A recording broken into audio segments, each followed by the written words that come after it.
చలో భీష్మ చిత్రాలతో comedy mass entertainer director గా వెంకీ కుడుమలకు మంచి పేరు తెచ్చుకున్నాడు. దీంతో మెగాస్టార్ దృష్టిలో పడ్డాడు. చిరంజీవి స్థాయికి తగ్గ కథలు రూపకల్పనలో వెంకీ కుడుమల చాలా టైం తీసుకుని వెనక్కి తగ్గాడు. దీంతో మళ్ళీ నితిన్ తో రాబిన్ హుడ్ అనే చిత్రాన్ని తీశాడు. కామెడీ వర్కౌట్ అయ్యిందని అంటున్నారు.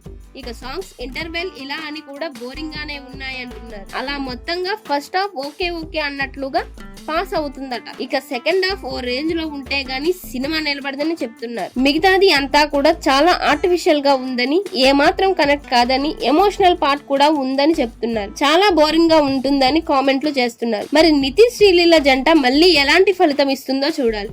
వీరిద్దరూ కలిసి నటించిన ఎక్స్ట్రాడినరీ సినిమా థియేటర్ లో కనీసం ఆర్డినరీగా కూడా ఆడలేకపోయింది. ఫ్లాప్ జంటగా ముద్రపడిన వెంటనే మళ్ళీ రాబిన్ హుడ్ లో కలిసి నటించారు. రష్మిక డేట్లు కుదరకపోవడంతో శ్రీలీల ఇందులోకి వచ్చింది. మరి ఈ చిత్రంలో ఆయన హిట్ జంటగా నిలుస్తారో లేదో చూడాలి. ఇక డేవిడ్ బాయ్ కెమియో దుమ్ము లేచిపోయిందట. ఓవరాల్ గా డీసెంట్ ఎంటర్టైనర్ అని, ద్వితీయార్థంలో అన్ని ఎపిసోడ్ లో వర్కౌట్ అయ్యాయని చెప్తున్నారు. చూస్తుంటే ఈ వీకెండ్ లో రాబిన్ హుడ్ నిలుస్తుంది అనిపిస్తుంది. మరి మీరేమనుకుంటున్నారో కామెంట్ చేయండి. అలాగే మా ఛానల్ ని సబ్స్క్రైబ్ చేసుకోండి.